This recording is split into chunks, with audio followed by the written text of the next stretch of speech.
Selamat datang Pak Nanan di Live Mas Sumapel Forum. Ya, selamat datang. Suara Gimana? aku kedengeran ya? Oh, kedengeran Pak, kedengeran. Pak Nanan, gimana kabarnya Pak? Sehat nggih? Alhamdulillah sehat.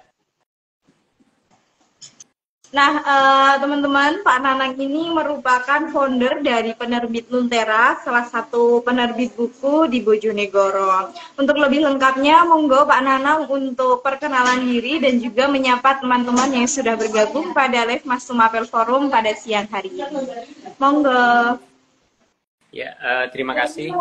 Sebelumnya saya mengucapkan selamat hari buku untuk teman-teman semuanya.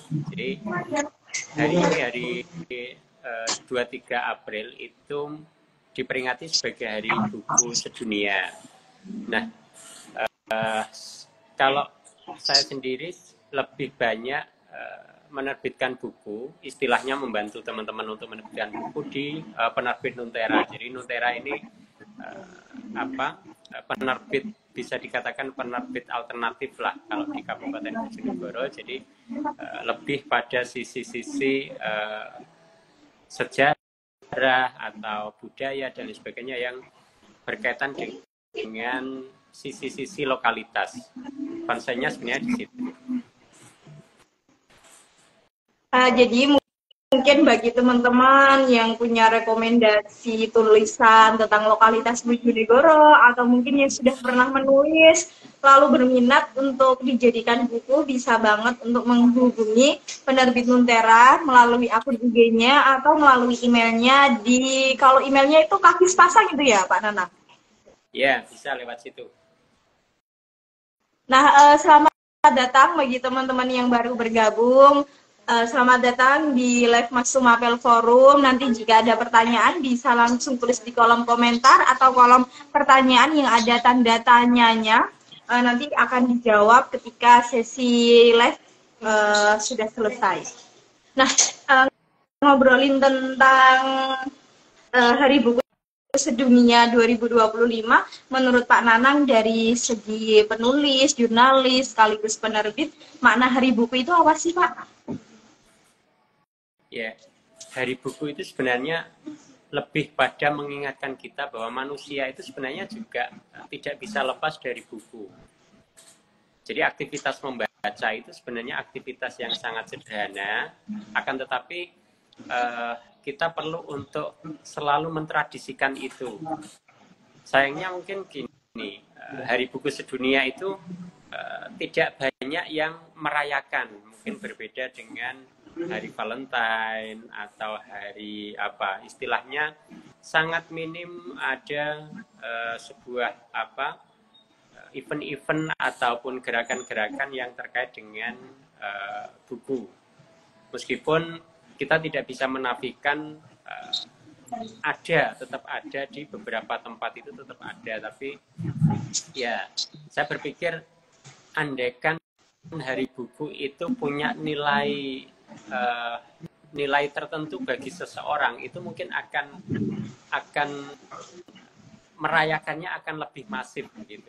Padahal sebenarnya buku itu kalau kita tarik pada sisi politik itu sangat penting, kalau kita tarik pada sisi budaya itu sangat penting. Artinya ya kita tidak bisa, dunia ini tanpa buku itu mungkin sebenarnya tidak bisa berjalan dengan baik gitu. Kalau saya memaknainya begitu sih. Nah, menurut Pak Nanang, dari segi pandangannya Pak Nanang, perkembangan literasi di Indonesia ini gimana sih Pak? Kita memang harus akui ya, untuk literasi kita memang dibanding dengan negara-negara lain kita selalu ada di urutan, tidak selalu di paling bawah, tidak, akan tetapi berada pada posisi yang memang kurang bagus. Mungkin kita contohkan pada sisi kesejarahan, memang ya kita sangat kuat pada sisi budaya lisan memang, dan tentu ini sesuatu yang bukan selalu buruk, tidak, ada plus minusnya. Jadi memang kalau menurut saya perlu ada keseimbangan antara lisan dan tulisan. Sebenarnya kalau budaya lisan itu sisi positifnya itu ada di cara mengingat yang kuat. Jadi memang menghafal itu kan memang melatih memori untuk mengingat-ingat sesuatu. Jadi ingatannya sangat kuat. Makanya kalau orang-orang tua dulu itu ingatannya sangat tajam karena memang budaya lisannya sangat kuat. Akan tetapi kita tidak bisa menafikan bahwa sekarang itu budaya literasi menjadi sesuatu tuntutan, sehingga kita mau tidak mau, misalkan sebagai pribadi maupun sebagai sebuah bangsa ataupun negara, tidak bisa lepas dari budaya literasi itu, budaya membaca itu. Jadi budaya membaca atau budaya tulis itu jangkauannya akan lebih luas dan dia akan bisa bertahan lebih lama. Kita bisa melihat peninggalan manuskrip itu bisa lebih original dibanding tinggalan dari cerita-cerita tutur. Makanya sebenarnya yang lebih menarik kalau menurut saya itu ada keseimbangan antara budaya lisan maupun dengan budaya tulis. Kita akan bisa jalan dengan sejajar, bisa berjalan dengan beriringan, itu akan lebih menarik. Begitu menurut saya. Nah, apakah literasi itu hanya menulis, membaca, dan itu membaca buku, atau literasi itu menyangkup luasan yang lebih luas lagi, Pak? Literasi itu sebenarnya lebih luas ya. Jadi tidak hanya membaca, menulis, tapi pada sisi budaya, katakanlah diskusi, budaya mencintai ilmu, budaya seperti misalkan momen-momen sekarang itu pada era media sosial misalkan. Nah, era media sosial ini membutuhkan literasi yang bagus.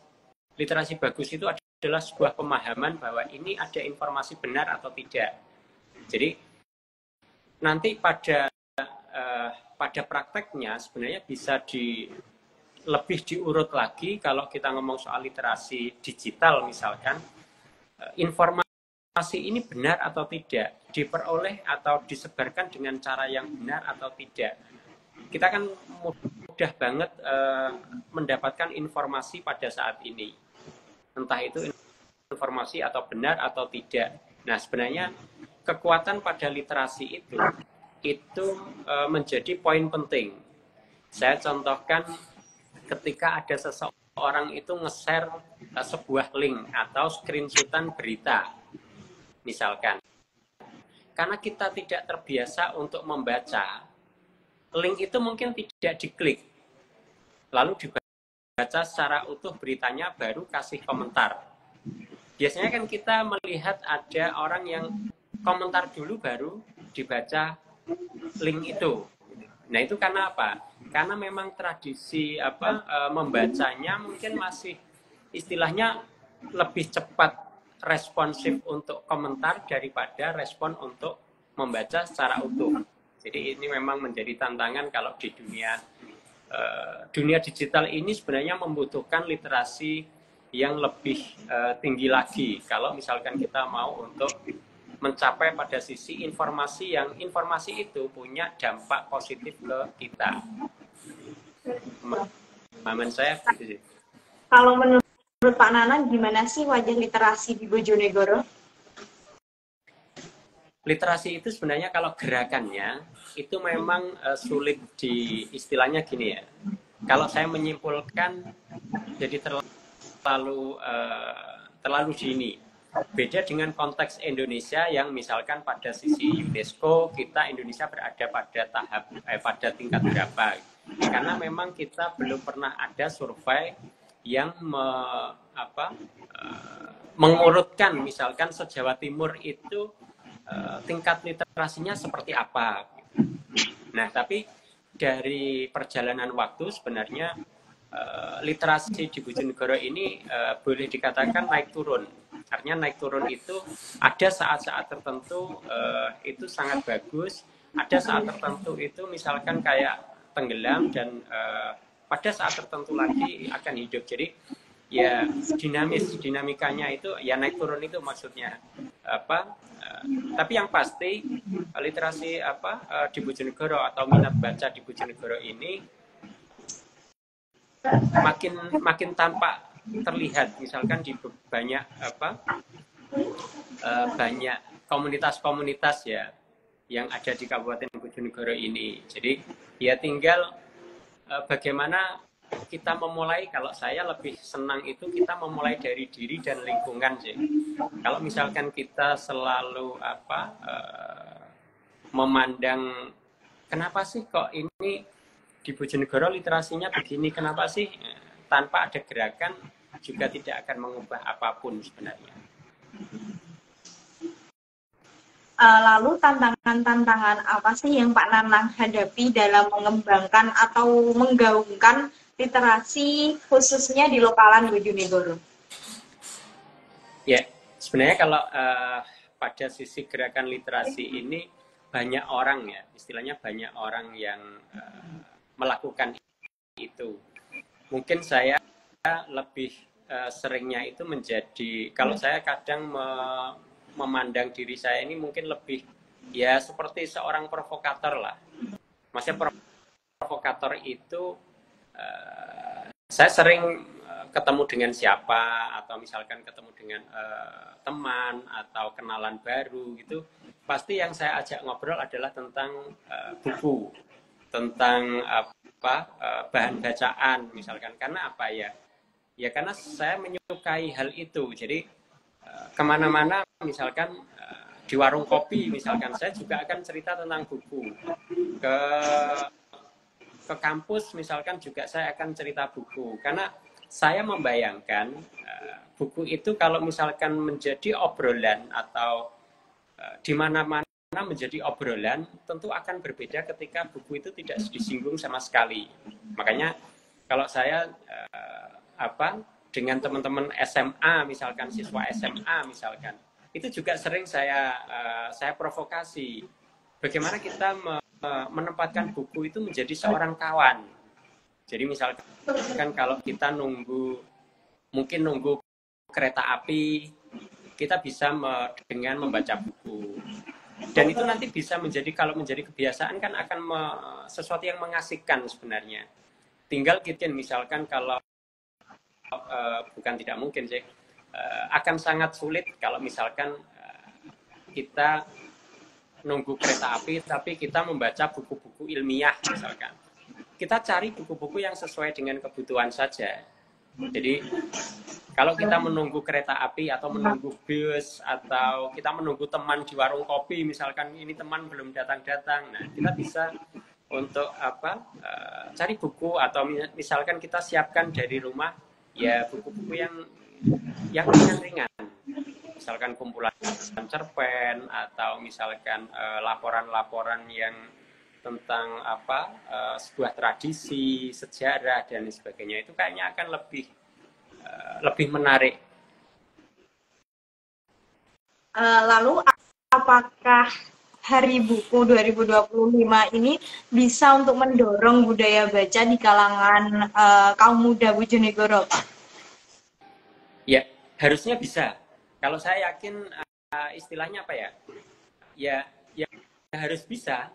Karena Hari Buku itu sebenarnya momen yang hanya ada pada bulan April dan bulan Mei saja. Sebenarnya nanti ada bulan bahasa yang itu ada hubungannya dengan soal baca tulis juga, jadi bulan bahasa. Cuman kalau di kita kan di Indonesia ini lebih 2-3 April ini adalah Hari Buku Sedunia, dan nanti 17 Mei itu ada Hari Buku Nasional. Nah mungkin kalau 23 April ini misalkan kita lihat gaungnya tidak terlalu besar, semoga di 17 Mei nanti gaungnya akan lebih besar lagi untuk memperingati Hari Buku Nasional. Semoga saja. Nah, buku ini kan identik dengan penerbitan, Pak. Boleh dong diceritakan latar belakang Pak Nanang mendirikan penerbit Nuntera ini bagaimana? Ya, Nuntera ini kan sebenarnya sebuah penerbit yang mencoba untuk menampung atau istilahnya itu menyuarakan hal-hal yang bersifat lokalitas. Jadi memang dulu sengaja kalau saya mencoba untuk menghadirkan Nuntera ini adalah untuk menampung hasil-hasil riset atau tulisan penulis-penulis Bojonegoro tentang Bojonegoro. Makanya ada beberapa buku yang itu kalau tidak temanya Bojonegoro ditulis oleh orang Bojonegoro. Entah itu mulai sastra, sejarah, kumpulan esai, atau mungkin laporan jurnalistik. Jadi buku-buku bertema lokal itulah yang coba kita hadirkan ke publik sebenarnya. Dan dulu Nuntera itu sebelum namanya Nuntera itu sebenarnya namanya non buku. Karena kita memang coba untuk lebih luas, namanya menjadi Nuntera, dan kita sudah menerbitkan beberapa buku, dan alhamdulillah respon dari para pembaca itu lumayan bagus untuk beberapa buku yang diterbitkan oleh Nuntera. Nah, kenapa Pak? Nuntera ini fokusnya di lokalitas tentang Bojonegoro, atau kalau nggak gitu penulisnya itu asal Bojonegoro? Apakah misal tetangga sebelah seperti Blora dan juga Tuban ingin menerbitkan di Nuntera itu bisa nggak ya? Sebenarnya itu bukan lantas harga mati ya. Cuma kita pengennya itu adalah pada sisi menyuarakan lokalitas itu.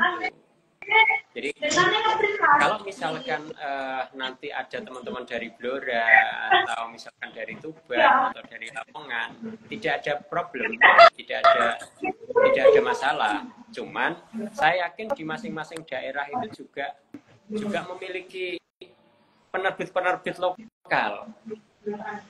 Sebenarnya sama, gerakan-gerakan yang ada di daerah itu sebenarnya sama, hanya saja kenapa misalkan kita lebih fokus ke daerah itu karena kalau kita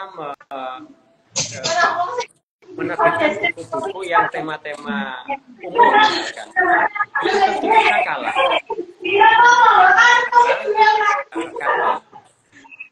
Karena tema-tema umum itu sudah banyak sekali digarap oleh penerbit-penerbit mungkin di Jakarta, di Jogja, dan kita tidak punya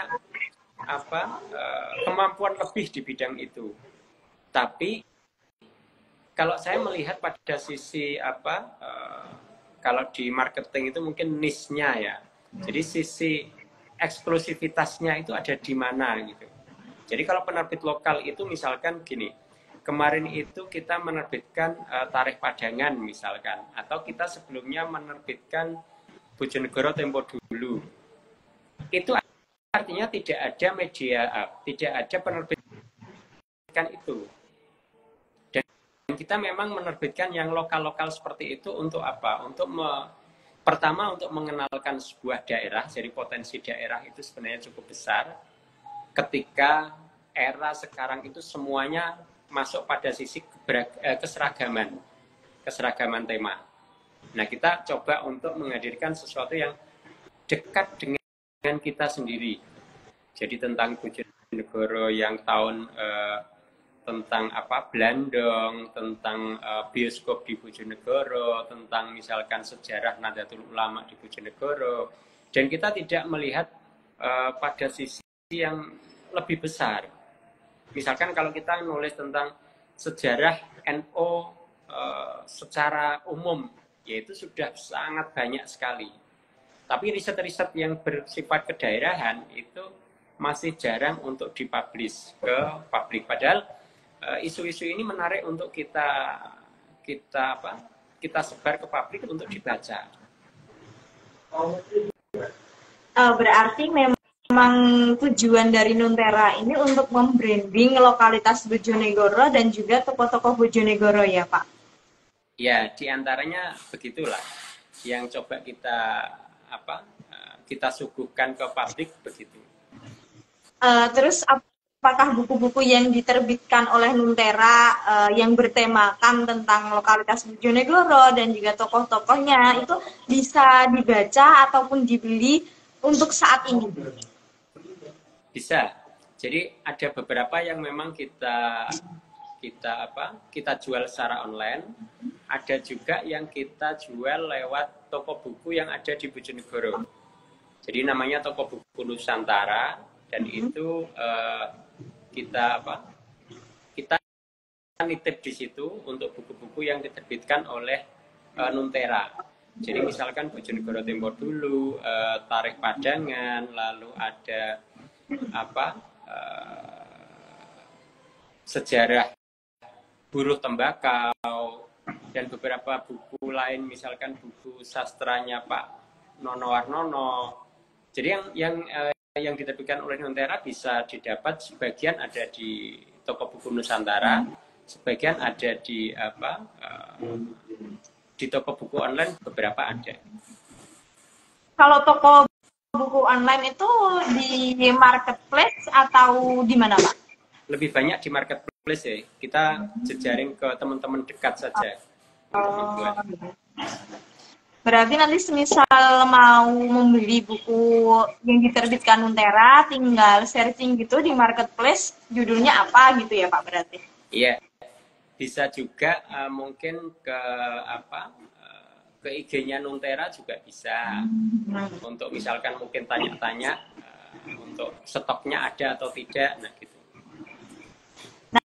Nah, bagi teman-teman yang pengen baca buku terbitan dari Nuntera tentang lokalitas Bojonegoro dan juga tokoh-tokoh inspiratif Bojonegoro, bisa untuk beli bukunya di toko buku Nusantara. Kalau yang di Bojonegoro, misal aku merantau, aku warga Bojonegoro, terus di mungkin Sumatera, Kalimantan, dan sebagainya, menginginkan buku Nuntera juga bisa banget membelinya di marketplace. Nah, selain menerbitkan buku, ada program-program dari Nuntera yang lainnya nggak, Pak? Kalau sementara belum ada sih, istilahnya kita fokus di penerbitan. Hanya saja ada cerita mungkin yang perlu saya sampaikan ya. Jadi Nuntera ini kan dia penerbit yang mungkin bisa dikatakan penerbit lokal yang kecil lah ya, istilahnya tidak seperti penerbit-penerbit nasional. Hanya saja kita cara mencari naskah itu biasanya saya akan mencari sendiri di misalkan tema sejarah, saya akan mencari skripsi, saya akan mencari jurnal atau apapun yang bertema Bojonegoro.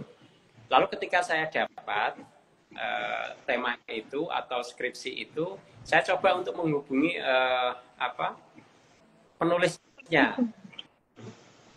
Nah, ketika dapat penulisnya, otomatis nanti saya akan berdiskusi bagaimana kalau naskah ini diterbitkan. Karena sayang misalkan kalau ini tidak diterbitkan gitu. Makanya beberapa kita berdiskusi begitu, lalu kita akan terbitkan buku itu. Karena ternyata sebenarnya banyak skripsi itu yang kualitasnya bagus-bagus, dan itu tentang Bojonegoro. Sayang kalau tidak diterbitkan. Misalkan bukunya yang tentang penulisnya Siti Mahmudah, dia membuat skripsi tentang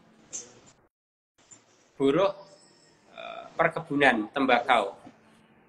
Nah, buruh perkebunan tembakau ini akhirnya kita jadikan sebuah buku, dan respon pembaca cukup bagus. Istilahnya buku ini cukup bagus, dan banyak kita cetak lumayan meskipun tidak banyak ya, kita cetak itu lumayan banyak, sampai mungkin 600 eksemplar.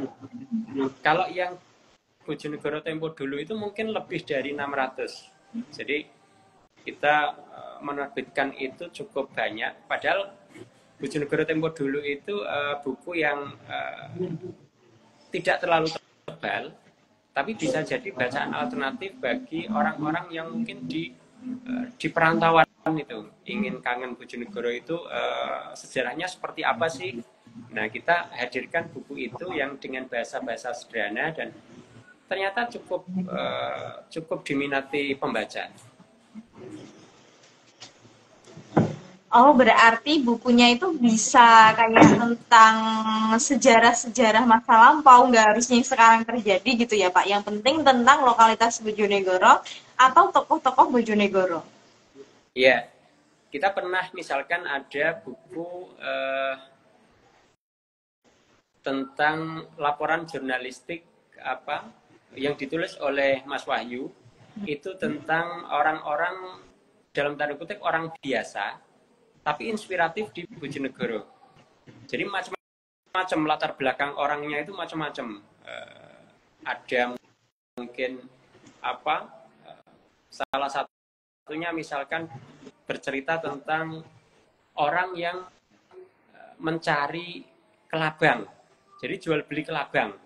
Itu juga pernah ditulis oleh Mas Wahyu dan banyak yang baca, istilahnya banyak yang bertanya dan tertarik dengan buku itu.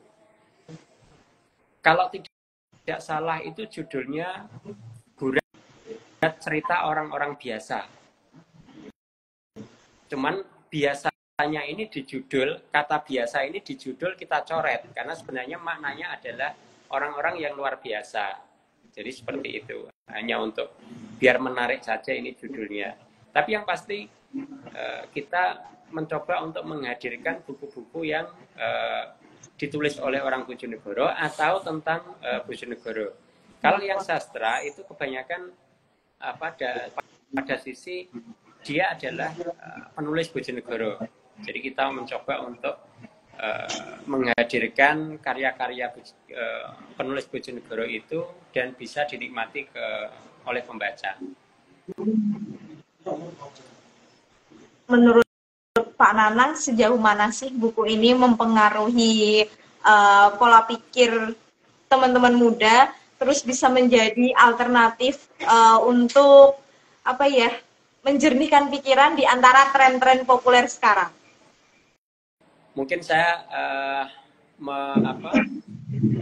mengambil atau menyitir satu perkataan. Jadi mungkin teman-teman bisa cek di salah satu buku itu judulnya Bukuku Kakiku. Jadi Bukuku Kakiku itu adalah buku kumpulan tulisan tentang tokoh-tokoh Indonesia memandang atau memandang buku atau dalam hidupnya itu buku seperti apa. Nah, salah satu penulis itu namanya Sindunata. Jadi Sindunata ini dia seorang penulis, seorang novelis, seorang wartawan juga, dan banyak melahirkan karya. Itu menulis bahwa buku itu seperti kaki. Ketika kita banyak membaca, maka kaki kita akan semakin kokoh. Ketika kita jarang sekali membaca, maka kaki kita semakin rapuh. Sebenarnya itu. Jadi kalau itu analoginya Sindunata begitu, dan saya mengamini itu.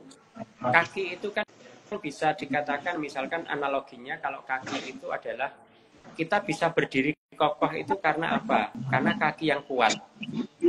Kalau kita analogikan kaki itu menjadi sebuah negara, berarti kita akan menjadi negara yang kuat itu karena membaca atau karena buku.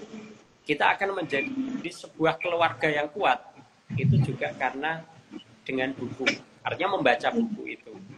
Nah, dalam konteks inilah sebenarnya membaca itu menjadi peran penting sebenarnya pada sisi sebuah peradaban, entah itu peradaban dunia ataupun peradaban pada sisi-sisi hal yang kecil di sekitar kita. Gitu. Nah, versinya Pak Nanang gimana sih caranya mengenalkan buku sejak dini kepada anak-anak? Mungkin kayak semacam tips parenting gitu loh, Pak. Agar anak-anak ini mengenal buku itu sejak dini gitu. Kadang kan kayak anak-anak sekarang yang kebanyakan aku tahu, itu kan mereka lebih ke yang tahu itu HP miring gitu loh, daripada membaca. Nah, sebenarnya ada tips gak sih dari Pak Nanang untuk mungkin memulai kebiasaan membaca dari kecil dan lain sebagainya? Sebenarnya ini lebih pada bagaimana kita membangun sebuah ekosistem ya. Ekosistem itu maksudnya kita orang per orang sebenarnya.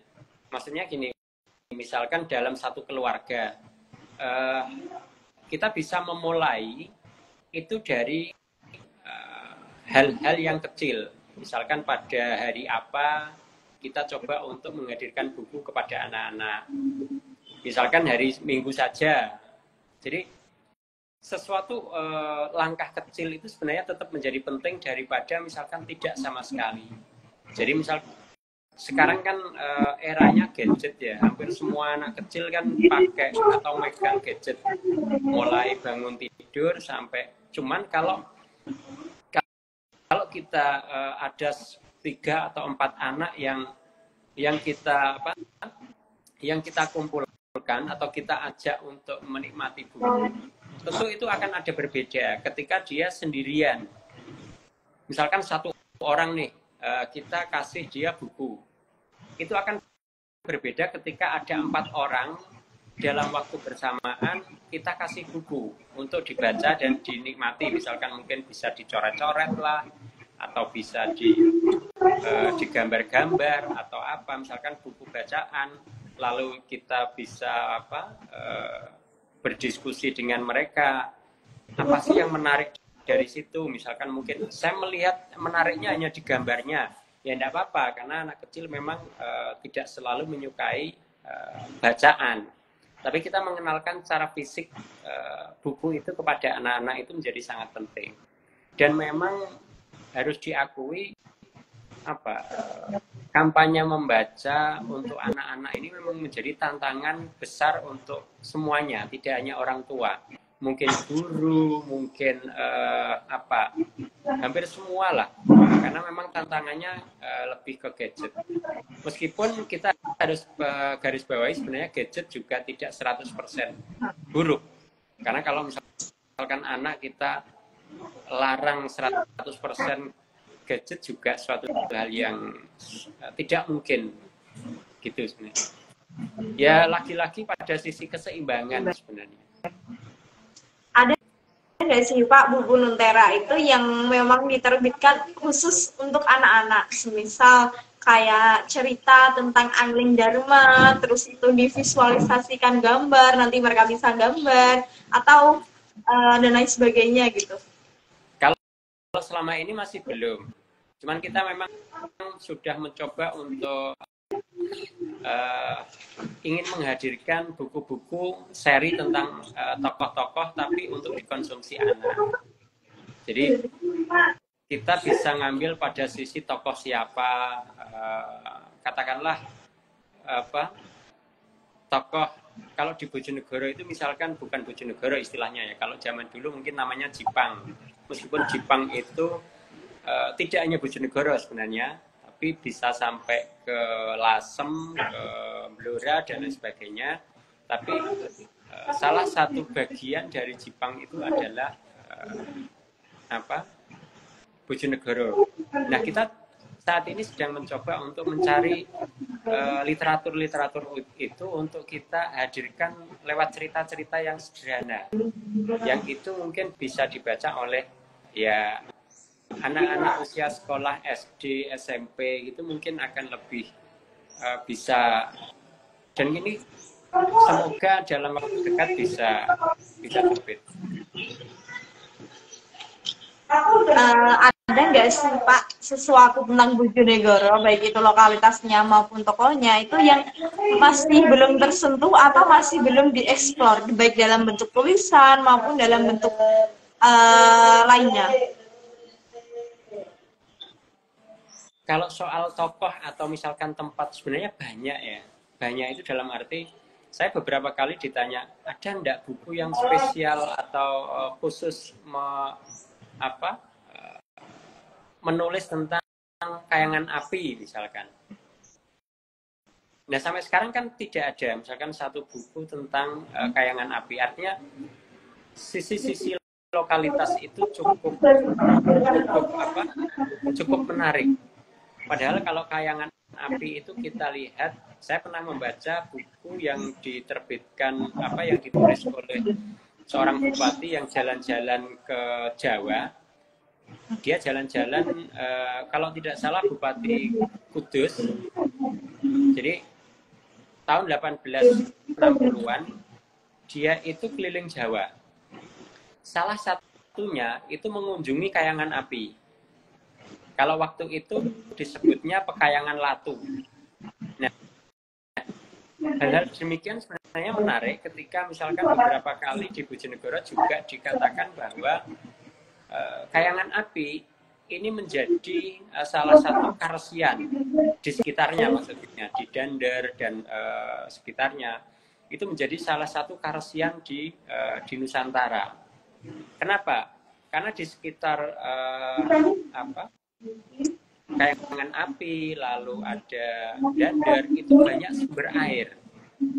Artinya di daerah selatan itu lebih kaya, artinya kaya ada sumber air, ada sumber api.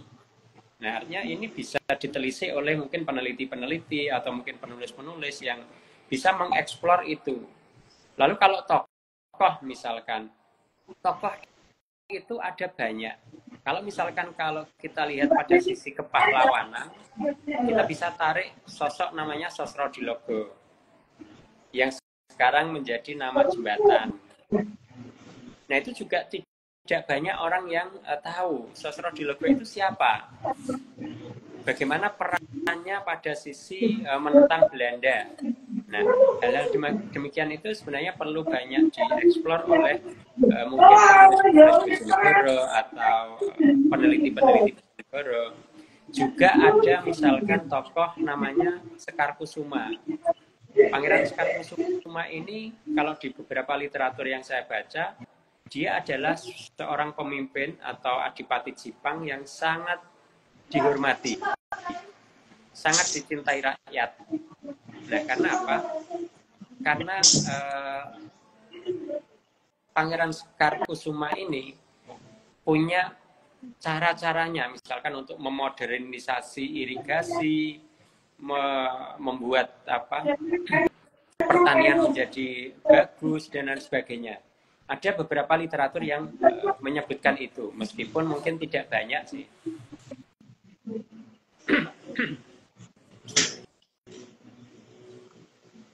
Nah, berarti untuk semacam membuat buku, semacam mendokumentasikan lokalitas-lokalitas yang belum tersentuh di Bojonegoro itu memang perlu untuk bergandeng dengan beberapa pihak ya Pak, seperti lembaga riset dan lain-lain. Ya, memang kalau sangat tidak mungkin itu dilakukan oleh orang per orang ya, kalau menurut saya. Jadi akan lebih menarik itu kalau itu dilakukan oleh ya beberapa misalkan lembaga, ada peran pemerintah di situ, ada peran DPRD misalkan, ada banyak peran di situ yang misalkan kampus, lalu agar sisi-sisi lokalitas ini menjadi sesuatu yang menarik, bukan hanya semacam pemanis saja, akan tetapi benar-benar punya sisi-sisi lokalitas ini punya nilai lebih. Kita kan bisa belajar sebenarnya dari sisi-sisi kearifan lokal itu. Makanya konten lokal itu menjadi sesuatu yang menarik untuk selalu diproduksi. Dulu ada misalkan tradisi kalau mencari air itu kalau di tempat saya tidak ada ya, karena jauh dari Bengawan Solo. Tapi tradisi-tradisi Bengawan Solo atau anak Bengawan Solo itu ada istilahnya yang mencari sumber air belik atau apa itu ya. Itu kan sesuatu yang menarik. Istilahnya masyarakat dulu itu juga punya kearifan lokal bagaimana mencari air bersih tapi tidak merusak alam. Nah, artinya pada waktu itu sudah ada cara-cara yang dilakukan oleh masyarakat untuk bagaimana dia mencintai alam ini seperti apa. Misalkan kearifan lokal itu katakanlah pohon besar dilarang untuk ditebang misalkan. Cuman kalau zaman dulu logika sederhana atau cara penyampaian sederhana itu adalah karena di pohon ini ada penunggunya gitu. Sebenarnya kan lebih pada sisi bagaimana pohon ini agar kita itu tidak mudah untuk menebang pohon. Tidak begitu mudahnya ada pohon lalu ditebang, ada pohon ditebang, tapi kita benar-benar punya sesuai kebutuhan. Makanya kalau misalkan bisa coba dibaca ya, di masyarakat Jawa itu ada menamakan pohon jati itu sangat banyak, padahal hanya pohon jati. Ada pohon jati Pandowo, ada pohon jati, saya nggak hafal satu persatu ya, tapi saya pernah membaca atau pernah melakukan pembacaan itu ada 12 nama tentang kayu jati saja, dan itu punya fungsi masing-masing yang cocok untuk masjid. Nanti kayu jati yang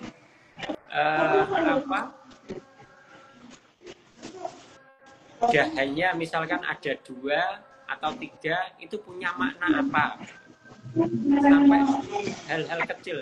Jadi kalau pohon jati itu roboh dengan sendirinya, misalkan kena petir misalkan, itu berarti tidak cocok untuk rumah ataupun bangunan. Nah, artinya apa? Masyarakat dulu itu begitu dekat dengan alam. Masyarakat Jawa yang memilah pohon jati menjadi 12 itu kan karena apa? Kalau dia tidak dekat, tentu dia tidak akan punya tahu bahwa atau menyimpulkan ada 12 nama. Jadi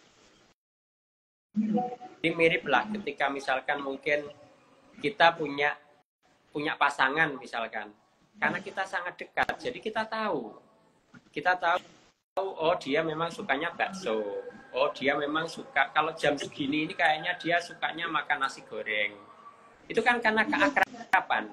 Nah, kalau masyarakat dulu itu sangat akrab dengan alamnya, sehingga masyarakat dulu itu bisa membuat misalkan ada Pranoto Mongso misalkan, bagaimana musim ini untuk tanam, bagaimana musim ini tidak cocok untuk tanam,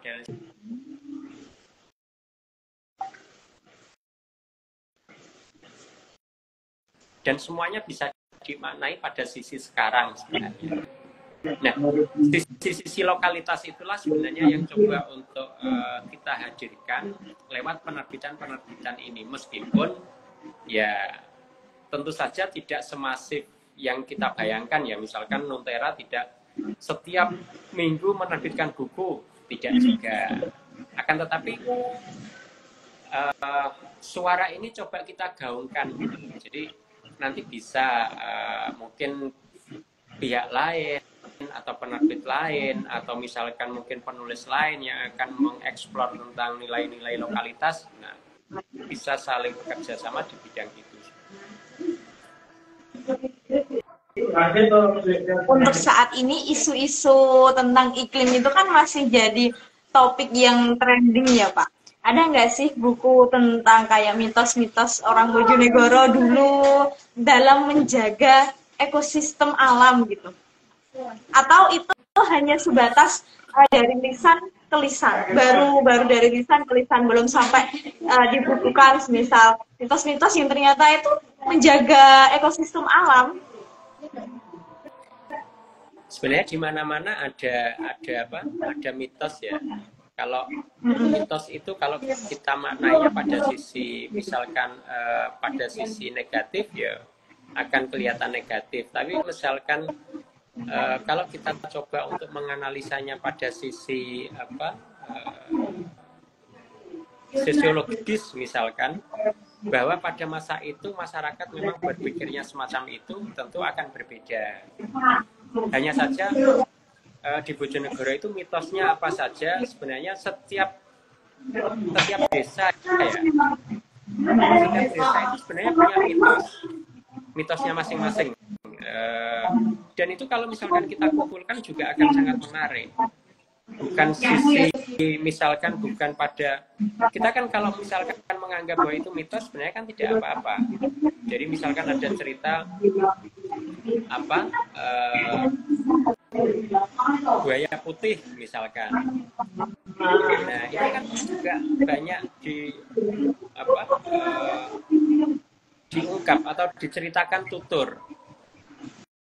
Nah, sebenarnya cerita-cerita itu kalau misalkan ada yang mengumpulkan lalu dari sumber utama itu kayaknya akan sangat menarik. Itu kalau menurut saya ya. Nah, mungkin teman-teman yang gabung live pada sore hari ini ada cerita mitos yang itu kalau dipikir-pikir mampu menjaga keseimbangan alam. Boleh banget untuk komen di bawah. Misal ada pertanyaan juga untuk Pak Nana seputar menerbitkan buku tentang lokalitas Bojonegoro dan juga tokoh-tokoh inspiratif Bojonegoro. Bisa juga untuk langsung menulis pertanyaannya di kolom komentar. Lalu semisal teman-teman ini ada naskah tentang lokalitas Bojonegoro nih Pak. Terus ada syarat-syarat dan ketentuan nggak untuk menerbitkan ke Nuntera? Sebenarnya lebih pada sisi kita diskusi ya, misalkan ada penulis yang punya naskah dan dia riset tentang lokalitas ya, kita diskusi nanti akan seperti apa. Karena kalau sudah diterbitkan itu otomatis ini ranahnya pada sisi hak cipta. Ada kesepakatan maksudnya.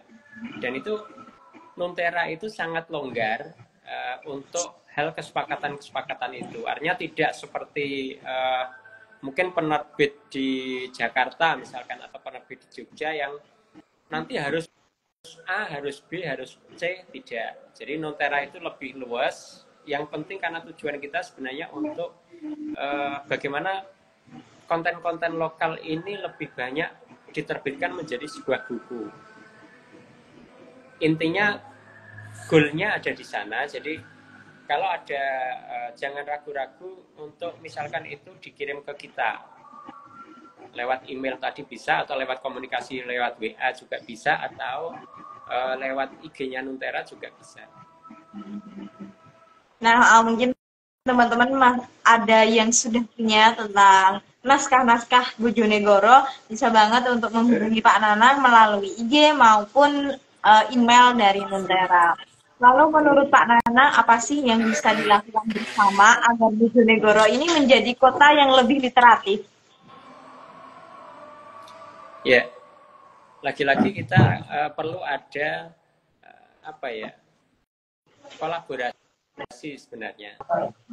Jadi kolaborasi dari semua pihak untuk bagaimana gerakan literasi ini bisa terus kayak menyala begitulah.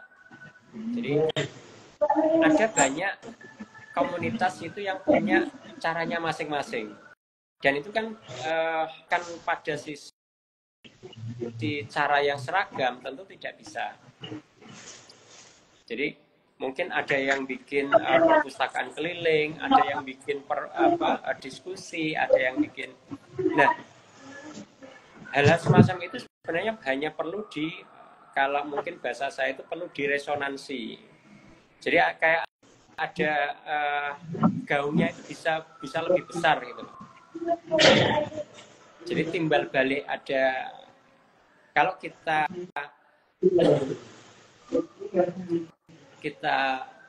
misalkan kita ketemu orang lalu kita cerita tentang buku Bojonegoro dengan kita tidak bercerita itu kan akan berbeda.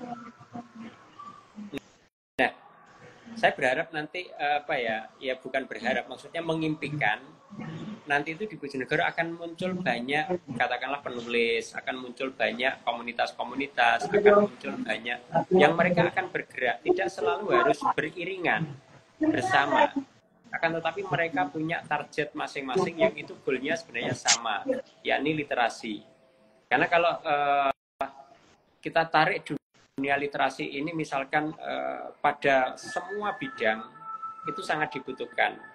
Seperti yang saya sampaikan tadi, di pendidikan, politik, budaya, sejarah, itu kalau tidak ada literasi atau misalkan literasinya itu mandek, ya kita tidak akan bisa bergerak untuk lebih baik. Itu sih. Lalu untuk meningkatkan minat baca itu kan sebenarnya butuh fasilitas juga ya Pak. Ada nggak sih fasilitas itu yang kayak semacam perpus gitu, yang bukunya itu lebih banyak tentang Bojonegoro gitu. Mungkin Nuntera ada perpustakaan atau gimana? Kalau sebenarnya dulu Nuntera itu kita punya, jadi sayangnya kan kita pindah-pindah ya.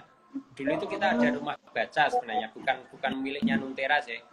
Ada rumah baca punyanya Sindikat Baca dan karena sekretariatnya itu pindah-pindah, lalu bukunya akhirnya tercecer dan sampai sekarang sangat minim. Tapi sekarang sebenarnya banyak kalau bahan bacaan itu sebenarnya banyak ya, istilahnya mungkin di Perpusda sekarang sudah mulai tempatnya nyaman, jadi pengunjung di sana itu bisa lebih menikmati suasana yang tenang dan bisa membaca dengan nyaman. Buku-buku lokal juga lumayan banyak, jadi nanti teman-teman bisa coba untuk, kalau dulu kan di Panglima Polim, kalau sekarang kan lebih dekat sebelum rel kereta api, jadi nanti teman-teman bisa kalau perpus pribadi sebenarnya ada beberapa teman itu yang punya. Jadi misalkan kalau di rumahnya Pak Huri di Padangan, misalkan yang di barat, itu koleksinya banyak banget. Jadi mahasiswa-mahasiswa yang melakukan penelitian tentang buku-buku atau karyanya PSJB, Pak Marsudi Sastra Jawi Bojonegoro, itu seringnya ke Pak Huri di Padangan. Dan sekarang ke timur itu ke Pak Nono Warnono. Jadi banyak orang yang juga punya perpustakaan di rumahnya dan bisa diakses oleh publik. Nah mungkin saya membayangkan ketika perpus pribadi itu lebih banyak nantinya di Bojonegoro, sehingga jangkauannya akan lebih luas.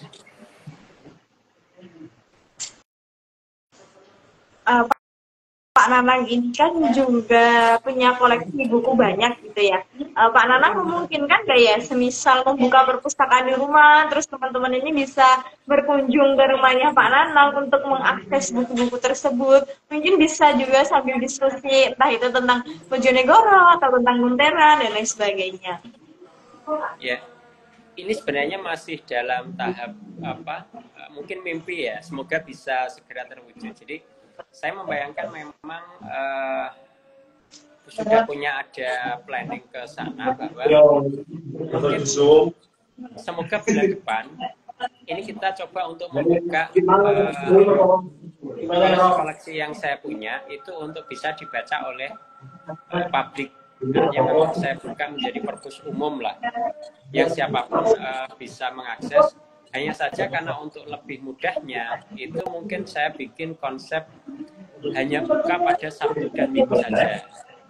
Jadi selain dari Sabtu Minggu, mungkin bukan waktu berkunjung maksudnya.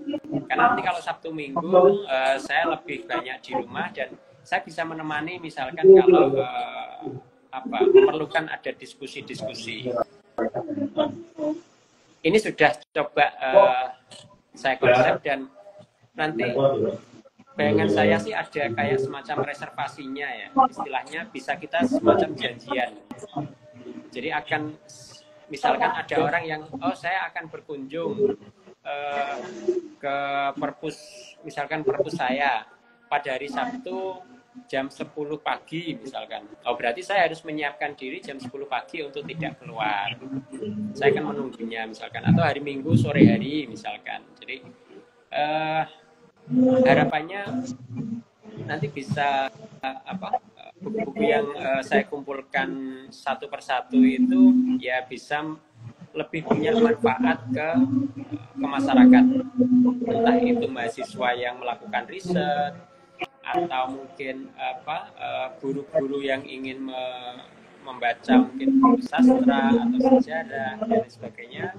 Nah, saya coba untuk menghadirkan itu, dan karena saya juga punya beberapa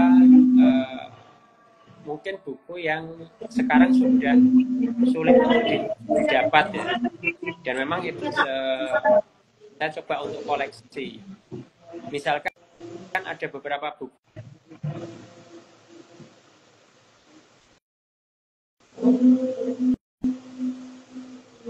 Halo, Pak. Suaranya kok nggak kedengaran ya? Halo? Sudah. Oh ya. Yes. Nanti kalau kayaknya ini baterainya mau habis. Jadi nanti saya akan gitu. Tapi nggak apa, masih. Jadi ya mungkin seperti itu ya konsepnya. Yang konsep coba akan saya hadirkan untuk perpus hanya PR-nya nanti saya akan mencoba untuk menambah koleksi saja. Nah, apakah nanti bukunya itu khusus dibaca di tempat atau bisa dipinjam untuk dibawa pulang, Pak? Kalau sementara mungkin dibaca di tempat ya. Sambil saya tak pindah ya, tak nyari. Oh iya. Kalau dibawa pulang sebenarnya kalau buku-buku tertentu bisa, tapi kalau buku-buku yang khusus kayaknya saya nggak berani ngelepas ya. Nah, beberapa teman-teman ini kan masih belum tahu keberadaan rumahnya Pak Nanang, di mana perpus itu akan dibuka. Mungkin nanti bisa di di postingan itu diberi link Google Map, atau mungkin Pak Nanang mau bercerita letak rumahnya ini di mana. Ini ada yang komen, Pak, jangan boleh dibawa pulang. Mungkin untuk buku-buku yang yang bukan rare ya, bukan misalkan koleksi yang memang sangat sulit, bukan saya pelit sih, hanya nanti itu nanti kalau misalkan hilang, itu nanti pembaca yang lainnya tidak bisa membacanya gitu loh. Jadi misalkan kayak gini, kayak bukunya Clifford Geertz misalkan, atau buku mungkin buku lokal, misalkan buku tentang sejarah Bojonegoro, itu kan diterbitkan oleh Pemkab Bojonegoro tahun 88, dan itu kayaknya buku yang paling lengkap tentang sejarah Bojonegoro. Kalau itu misalkan buku itu saya pinjamkan untuk dibawa pulang dan hilang, saya akan sulit mencarinya, karena buku itu tidak diterbitkan oleh penerbit umum, hanya diterbitkan sekali oleh Pemkab tahun 88 itu saja. Nah, kayak buku-buku itu. Tapi ada buku-buku mungkin misalkan kalau benar-benar dibutuhkan untuk dibawa pulang, ya nanti coba saya akan pilih mana buku-buku yang yang bisa dipinjam dan mana yang tidak bisa. Kayak bukunya Pramudia itu kan kalau dibawa pulang, ya saya khawatir aja. Karena bukunya sekarang itu kan bisa, kalau saya nyari lagi, itu harganya pasti jutaan. Nah, hal semacam itu sebenarnya.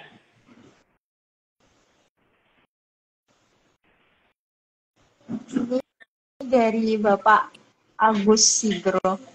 Sungguh konyol orang yang meminjamkan buku, tapi lebih konyol orang yang mengembalikan buku yang dipinjam. Mungkin Pak Nanang salah satu orang yang memegang prinsip ini kali ya. Ya jaga-jaga aja deh. Jadi mungkin teman-teman yang butuh bukunya untuk memang dalam apa ya, dalam jangka waktu yang panjang, bisa sering-sering aja ke perpustakaannya Pak Nanak untuk mengakses buku-bukunya. Menjadikan weekend lebih bermakna gitu dengan membaca buku. Nah, menurut Pak Nanang, buku itu apa sih bagi Pak Nanang? Apa ya? Kalau saya sulit menjawab kalau misalkan apa? Karena buku itu kayak, kalau bagi saya kayak takdir ya. Oh, takdir. Maksudnya takdir bahwa saya selalu akrab dengan buku itu semacam kayak takdir. Ya, buku itu sebenarnya sesuatu yang biasa saja, yang harusnya ada di sekitar kita dan tidak perlu kita maknai, wah saya harus punya buku inilah, saya harus punya buku. Enggak, jadi wajar saja. Karena buku itu seperti makanan yang setiap hari kita makan saja. Kan kita sebenarnya makan itu setiap hari kan tidak terlalu bingung. Harus makan apa, itu kan tidak. Kenapa? Karena itu aktivitas yang sangat sehari-hari. Jadi kalau menurut saya, kalau bagi saya buku itu ya sesuatu yang di keseharian saya saja. Makanya seperti takbir, manusia makan, manusia membaca, manusia minum, ya tidak perlu dimaknai sesuatu yang sangat-sangat spesial sebenarnya. Karena kalau misalkan kita maknai dengan sangat spesial itu seakan-akan menjadi sesuatu yang jauh. Tapi kalau buku itu kita maknai bahwa sangat sederhana, ya kita kemana-mana bawa buku ya biasa, karena ya seperti makan aja. Kita misalkan mau ke rumah teman, nanti di perjalanan ya kita bawa buku untuk dibaca. Kita mau kemana dibaca. Makanya kalau saya sering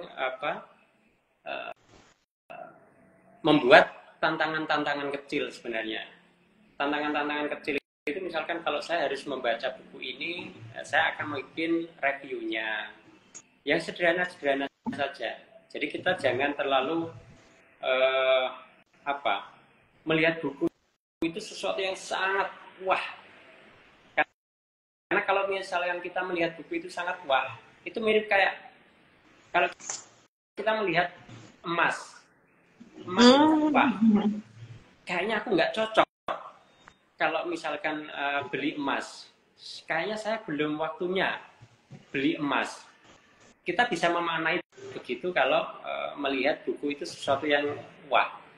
Tapi kalau kita memaknainya buku itu sesuatu yang sederhana, ya wajar aja. Saya kemana-mana bawa buku, saya kemana-mana baca buku. Sesuatu hal yang wajar dan bukan spesial. Kalau saya memaknai buku semacam itu. Oke, nah karena sesi live-nya sudah berakhir dan tidak ada pertanyaan dari teman-teman yang bergabung, mungkin untuk live pada sore hari ini cukup sampai di sini. Atau Pak Nanang ada tambahan yang ingin disampaikan, baik itu terkait lokalitas Bojonegoro, Hari Buku, maupun tentang penerbit Lentera? Ya. Mungkin satu kalimat saja sih, bahwa mencintai buku itu sesuatu yang untuk mencintai buku itu seperti kita mencintai kehidupan aja. Mungkin itu aja. Nah gitu ya teman-teman, terima kasih bagi yang sudah bergabung. Lalu bagi teman-teman yang baru saja bergabung terus ketinggalan live kita, pembahasan kita dari awal, tenang saja karena hasil live ini akan di-share di Instagram masumapel.com dan juga akun YouTube masumapel.com. Teman-teman yang mungkin pengen menjelajah tentang lokalitas Bojonegoro, Mas Sumapel juga menyediakan tulisan-tulisan di media online website masumapel.com tentang lokalitas-lokalitas Bojonegoro dan juga tokoh-tokoh inspiratif Bojonegoro. Terima kasih Pak Nanang atas waktunya, juga pengalaman dan pengetahuan yang luar biasa tentang Hari Buku, Lentera, dan lainnya. Kami memohon maaf apabila ada sesuatu yang kurang dalam membawakan forum Mas Sumapel pada sore hari ini. Terima kasih juga untuk teman-teman yang sudah bergabung. Nantikan live Mas Sumapel di minggu berikutnya. Ya, terima kasih. Izin untuk mengakhiri live ya Pak. Siap.